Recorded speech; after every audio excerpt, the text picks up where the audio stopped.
So Henry had decided he was going to buy Scooter a new football using the money he was going to get from his neighbor, Mr. Grumby, who was going to pay him to catch night crawlers, those big, fat worms that came out at night.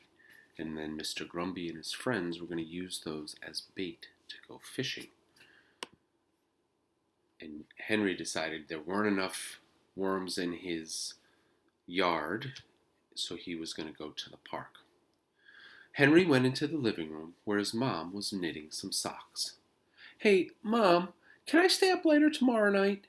And then Henry told his mother the whole story. Mrs. Huggins put down her knitting. "Oh, Henry," she sighed, "how do you manage to get yourself into such messes?" "Well, gee," said Henry, "I didn't do anything. I just threw this football." Yeah, you told me. "Yes, you may stay up tomorrow night, but for goodness sake, Henry, after this, do be careful with other people's things." Saturday was an anxious day for Henry. He wanted to avoid Scooter, but he also wanted to go to the park to make sure the grass was being watered. Unfortunately, he had to go by Scooter's house to reach the park, so he walked on the other side of the street. But Scooter was out in his front yard fixing the chain on his bicycle. Scooter yelled, "You get me that ball or I'll fix you!" And he shook his fist at Henry. "You and who else?" Henry yelled back, but he kept on going. When he reached the park, he was very relieved to hear the swish of the sprinklers and see water spraying over the grass. He'd earned $13.95 before he went to bed that night. That evening, at dinner, Henry didn't even wait for dessert. He borrowed his dad's flashlight and several old mayonnaise jars and ran down the hill to the park. It was a warm night and the tennis courts and swimming pool were floodlit. It was only beginning to get dark, but Henry hoped it might be dark enough under the bushes to start catching some of those worms. He couldn't afford to waste time. He passed the playground where he heard the children's cries and shrieks and laughter and the clank and clang of the swing set. But Henry didn't stop. He didn't have time to play. He had work to do. He went to the edge of the park where there were no lights and turned on his dad's flashlight. Sure enough, there in the grass, under a bush, was a night crawler. Henry nabbed it and put it in his jar. Then he caught another. He caught worm after worm after worm. 431, 432, 433. Henry was tired of pouncing. Henry was tired of worms. When the lights of the swimming pool went off, Henry was still catching worms. By the time the lights went off at the tennis courts, Henry was very, very, very tired of worms. But he kept on. When he had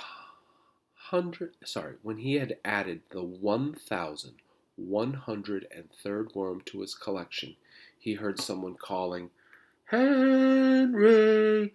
Henry! Where are you?" It was his mom.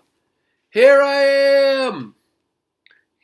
As Henry stood up to rest his aching back, he saw his mom and dad walking along the path of the park. "My goodness, Henry," Mrs. Huggins exclaimed. "Haven't you caught those worms yet? You can't stay out in the park all alone all night long." "But, Mom, I don't have enough worms to pay for Scooter's football, and I promised to get him a new one this week. I have 1,103 worms, and I need to catch 1,331 altogether. I had some money saved, and I earned some last night from Mr. Grumby." "Let's see. If my math is correct, he needs 228 more worms. Shouldn't take that long to catch them," Mrs. Huggins said to Mr. Huggins said to Mrs. Huggins. "After all, he promised. Let's help him out." So Henry and his mom and dad bent and pounced together. And here